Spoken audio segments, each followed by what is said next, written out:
자, 이제 언어와 매체 중에서 제가 언어 문법만 한번 설명해 드리도록 하겠습니다.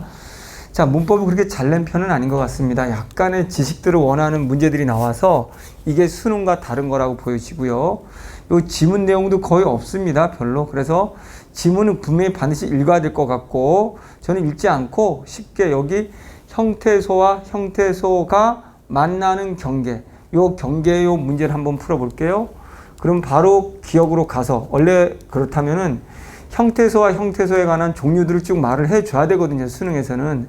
근데 단순히 형태소가 그 자체로는 뜻이 없고 의문이 하나 이상으로 모여 뜻을 가지는 거라고 말을 해주고, 형태소의 종류나 이런 걸 말하지 않았기 때문에 지시를 원하는 문제가 됐어요. 그래서 이게 수능스럽지가 않은 거죠, 이런 것들은. 그래서 36번부터 형태소와 형태소에 만나는 경계라고 했단 말이에요. 그러면 앞과 일은 앞이라는 명사와 일이라는 명사가 결합한 형태소, 형태소거든요. 그러면 사이의 경계가 얘하고 얘죠. 그랬을 때 니은이라는 첨가와 더불어서 요게 앞이 니은, 요것이 바로 앞으로 된 다음에 교체가 된 다음에 비읍이 미음으로 교체, 비음화가 일어났거든요. 어쨌든 경계지에서 일어났기 때문에 A가 포함되는 거고요. 장미꽃도 장미라는 명사와 꽃, 바로 각각의 형태소거든요. 그랬을 때 여기는 원래대로 꽃이라고 원래 있던 거고요. 여기가 변화가 교체가 일어났다면 이거는 경계가 아니거든요. 그렇기 때문에 B는 속하지 않고요. 넣고입니다. 그럼 넣다라는 간이고 미입니다. 그럼 각각의 형태소거든요. 그렇다면 여기와 요것, 요 사이에 요게 축약이 되는 의문 현상이 벌어졌거든요. 그러면 C가 됐고요. 걱정도 봤을 때 이 기억 걱정이라는 자체가 걱정하다라는 명사 하나입니다. 그러니까 이 형태소와 형태소 사이라는 거, 여기는 일어났지만 형태소가 아니거든요. 그렇기 때문에 이건 탈락이고요. 굳지라고 한다면 이게 굳다에다가 이라는 부사와 전미사가 붙었다면 여기 억은 접사라고 되면서 그러면 얘는 없는 거고 얘 이모음과 디귿사 이 때문에 디귿이 지읒으로 바뀐 구개음하기 때문에 이거는 형태소와 형태소의 사이죠. 그래서 A, C, E가 되는 거죠. 그래서 여기에서는 일단은 형태소의 종류를 알아야 되는 그런 것들을 지식으로 알아야 되는 지식형 문제였다. 그래서 조금은 좋은 문제는 아니었다라는 거고요. 다시 35번으로 가면 이거는 그냥 비문학 독해입니다. 3번이 틀린 이유는 보세요. 요 부분을 잘 읽으면 되는 겁니다. 요 사례를 잘 보면 답이 나오죠. 그냥 그래서 말소리를 분류하고 인식하는 틀이 된다. 예컨대 잘 보면 됩니다. 국과 밥이 결합한 국밥은 된소리 대기가 적용하여 늘 국밥으로 발음되지만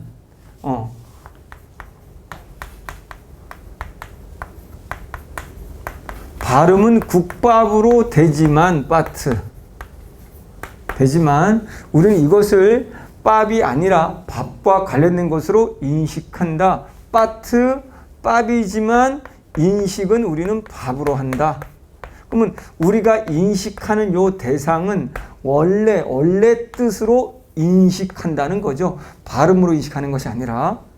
그 이유는 국밥을 들을 때 된소리 대기가 인식의 틀로 작동하여 그럼 이렇게 된소리 대기가 인식의 틀이란 말이야. 이거는 인식의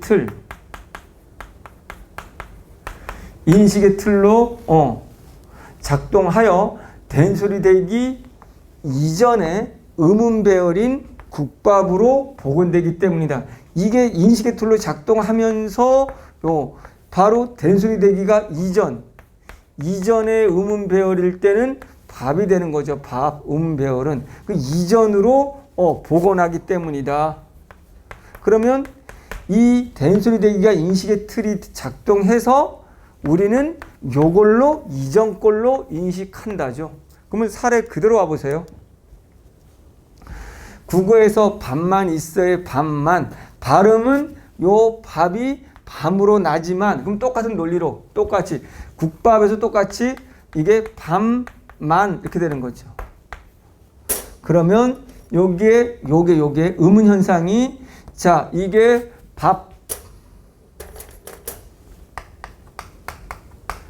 만에서 이게 밤으로 발음이 나지만 바트 우리는 뭐로 인식한다? 밥으로 인식한다. 이유는 비음화가 인식의 틀로 작동해서 이전에 비읍으로 복원하기 때문이다. 이렇게 돼야 되는 거죠. 그러면 밤만을 듣고 밤만으로 알았다면 밤만으로 아는 것이 아니라 우리는 밤만으로 안다는 거죠. 이렇게 알았다면 인식했다면 이런 뜻이죠. 그 과정에서 비음화 규칙이 인식의 틀로 작동한 건 맞죠. 비음화가 여기에 일어나는 게 비음화니까 비음화가 인식의 틀로 작동해서 이전으로 복원한 이걸로 우리는 인식한다. 그러니까 밤이 아니고 밥으로 인식한다. 이렇게 돼야 되는 거죠. 됐죠? 두 문제를 끝냈고요. 세 번째 고전문법입니다. 요건 좀 좋습니다. 자, 객체 높임은 일반적으로 이렇게 알려줘야 된다는 거거든요. 객체를 높인다는 건 일반적으로 주체가 목적어나 부사어로 지시되는 대상인 이 사람들을 객체. 이 객체보다 지가 더 낮아, 얘네가 더 높아 이렇게 할 때 어휘적 수단이나 문법적 수단으로 객체를 높이는 것이다. 그럼 두 가지가 있단 말이죠. 그러면 낮을 때 이 사람들을 높이는 게 객체 높임인데 바로 어휘적 수단으로 높이는 것을 바로 전자는 이렇게 객체 높임의 동사로 높이는 것이고 객체 높임의 동사로 높인다. 그게 삽 아래 등에 있고 후자는 이제 문법적 수단으로 높인다. 문법적 수단이라는 건 바로 뭐냐? 객체 높임의 조사로 높이는 것이다. 깨로 높이는 것이다. 그리고 객체 높임의 선어말, 어미, 삽으로 높이는 것이다. 이걸 하는 거죠. 중세국어에서는 이 세 가지 방법을 다 썼으나 현대국어에서는 차이점, 요거는 쓰지는 않는다. 이건 현대국어는 쓰지 않는다. 다음 중세국어를 비교하면서 등등등. 자, 이걸 비교했을 때 나도 이제 너희 스승님을 보잡고자 하나니. 자, 뜻풀이를 알려줘. 나는 이제 너희 스승님을 목적어를 높이는 거죠. 스승님을 뵙고자 한다. 보잡, 여기 보삽. 그러면 삽이라고 하는 것이 여기에 삽, 선어말 어미죠. 삽, 선어말 어미로 객체를 높인 거죠. 그러면 기억, 어휘적 수단으로 객체인 너희 스승을 어휘가 아니고 삽, 선어말 어미죠. 그러니까 문법적으로 높인 거죠. 답은 1번이죠. 나머지도 한번 해볼게요. 니은 문법적 수단으로 객체인 사립을 높이 대고 하겠다. 문법 수단이면 조사나 선어말 어미죠. 그러면은 자, 수다리 사립을 깨끼. 깨는 조사로 높인 거죠. 부사격 조사. 그러면 문법적 수단이죠. 조사깨와 동사 삽 나란히는 같은 대상을 높이게 쓰이고 있다. 디귿 이제 세존깨 아래다 세존깨 조사를 통해서 문법 아래다라는 동사를 통해서 그럼 어쨌든 대상은 세존입니다. 같습니다. 자, 리을 조사깨와 동사 모시고는 서로 다른 대상을 높이게 쓰이고 있다. 그러면 여보 당신이 이모님께 그러면 깨는 이모님이고 부사어 어머님을 모시다라는 어휘는 어머님이라는 목적어죠. 그럼 각각은 다른 거죠.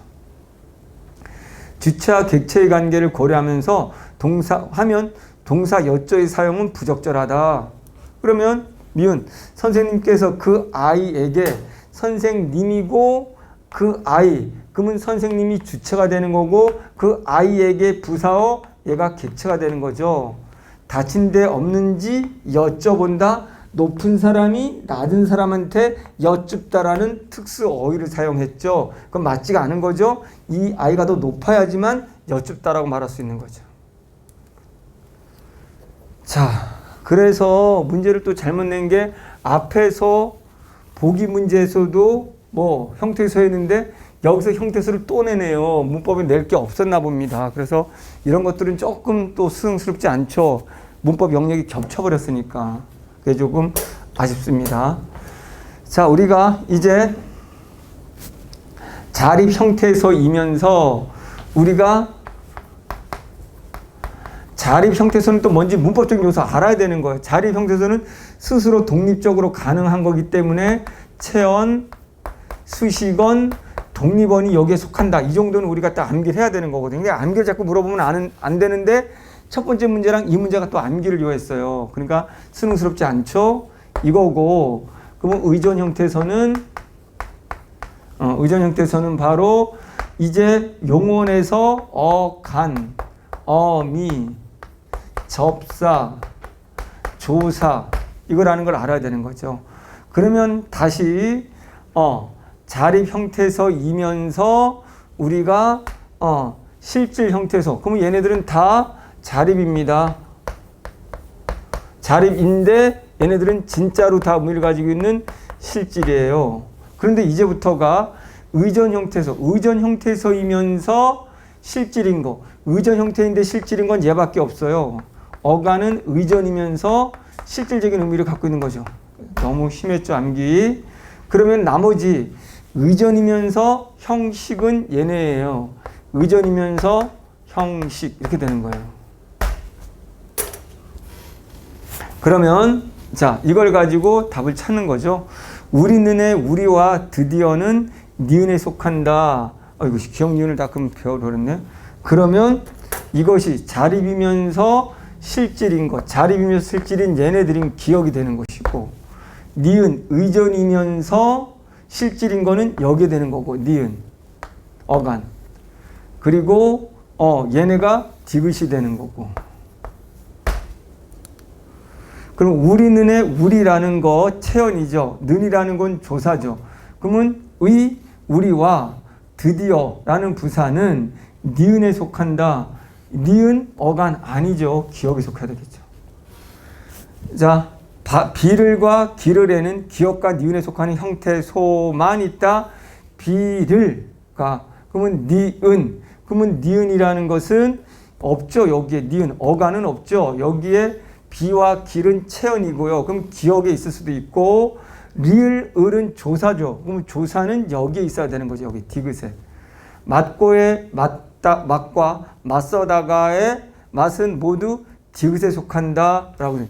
디귿이라면 뭡니까? 이 맞서다에 이거 어간 바로 실질에 속해야 되는데 디귿이라고 말했으니 틀렸죠. 바람에는 니은과 디귿에 속하는 형태소만 있다. 바람이라는 명사와 에라는 조사. 그럼 바람이라는 건 체언, 여기에 속해야 되는 것이고요. 에라는 조사는 여기에 속해야 되는 것이죠. 그냥 기억과 디귿이겠죠. 찾아냈다에서는 니은과 디귿에 속하는 형태소만 있다. 찾아냈다에 찾다라는 니은, 어간, 아라는 어미, 디귿. 자, 냈다에 나다에 어간, 아따에 어미 여기에 속하는 거죠. 그래서 답은 5번이 되는 거죠. 자, 39번 피동문을 설명하고 있습니다. 그래서 이것도 살짝 지식이 또 필요한 거라서 역시 수능하고 좀 거리가 있습니다. 동사의 어근에 피동 접사가 붙는 이시리기. 이시리기가 붙어야 되는 거고요. 이게 기억. 니은은 접사 하를 접사 밭, 대, 당하 등으로 교체하는 방법이다. 사랑 하를 사랑 받다 이렇게. 니은은 하를 밭이나 대나 당하로 바꾸는 거. 디귿은 동사 어간에 아지나 어지를 결합하는 것이다. 어간에 아지 또는 어지를 결합하는 것이고, 그 다음에 리을은 날씨가 풀리다에서처럼 자연적으로 발생하는 사태고, 이걸 표현할 때는 피동문에 대응하는 능동문을 상정할 수는 만들 수는 없고 이렇게. 미음 아지 어지는 형용사나 자동사에 변화의 의미를 더하는 데 쓰기도 하는데 이런 용법일 때는 피동문을 이루지 않는다. 아지나 어지가 똑같은 아지 어지인데 근데 이럴 때는 없어지다, 잘 움직이지 않는다, 없어지는 상태. 이런 변화의 의미를 갖고 있을 때다. 이때 변하지 이거는 피동의 의미가 아니다. 이렇게 된 거지. 기억. 아버지가 아이에게 두터운 점퍼를 입히었다라는 건 이희가 들어갔지만 이런 게 지식이라는 거예요. 그래서 입게 하다 사동이거든요. 사동은 누가 누구에게 무엇을 하도록 시키다거든요. 그러니까 여기 개념을 알려줬어야 되거든요. 이런 게 사동이고 피동 이거다고 먼저 알려주고 갔어야 되는데 그런 지식이 없지. 이거 사동 똑같이 이희리기가 우리가 이거 공부는 많이 했지만 이희리기까지 4개는 피동도 있고 사동도 있습니다. 제 강의에서 많이 얘기했죠. 이거를 구분할 때는 어떻게 해야 되는 건가라는 거죠. 그럴 때 데피니션 먼저 사동은 누가 누구에게 무엇을 시키다고 피동은 당하다인데 목조가 있을 땐 주로 뭐다? 사동이다. 뭐뭐를 뭐뭐 하다. 그러니까 입도록 시키는 사동이지 피동이 아닌 거죠. 2번은 내 몫의 일거리는 형에게 건네 받았다. 그럼 어간에 받다야. 그럼 여기에 하가 일단은 밭으로 바뀌어야 되기 때문에 건네하다, 건하다 뭐 되지가 않아요. 건네 밭하다 안 돼요. 그렇기 때문에 해당되지 않습니다. 언론에 의해 사건의 전모가 자세히 히어거든요. 히어가 합쳐서 혀가 되거든요. 그리고 졌다도 지어다거든요. 그럼 여기에 지가 되는 거거든요. 그래서 어감 플러스 지의 형태를 띠고 있는 3번이 답이고, 그 사람은 많은 사람들에게 존경받는다. 자연 현상이 나와야 돼요. 자연 현상이 아니죠. 그리고 나서 능동으로 쓸 수가 없어야 되는 거죠. 그래서 이건 자연 현상이 아니다. 근데 능동으로 쓸 수 있죠. 사람들이 그 사람을 존경한다 이렇게 할 수 있거든요. 모두가 바라던 소원이 드디어 이루어졌다. 이루다에 어지가 들어가 있는 건 맞는데 변화를 나타내는 건 아니기 때문에 답은 3번인 거죠. 이렇게 해서 우리가 문법을 모두 풀었는데 문법이 조금 아쉬운 건 중복되는 문제 영역이 나왔고 암기를 자꾸 요하는 기본적인 개념 암기를 원하는 게 나와가지고 조금 수능에서 멀어졌다라고 보시면 되고요. 문법은 철저하게 기본 개념을 완벽히 이해한 다음에 주어진 사례나 조건들로 응용할 수 있는 문제가 수능에서 나오니까 요거는 살짝 잊어도 될 것 같습니다. 여러분 고생했습니다.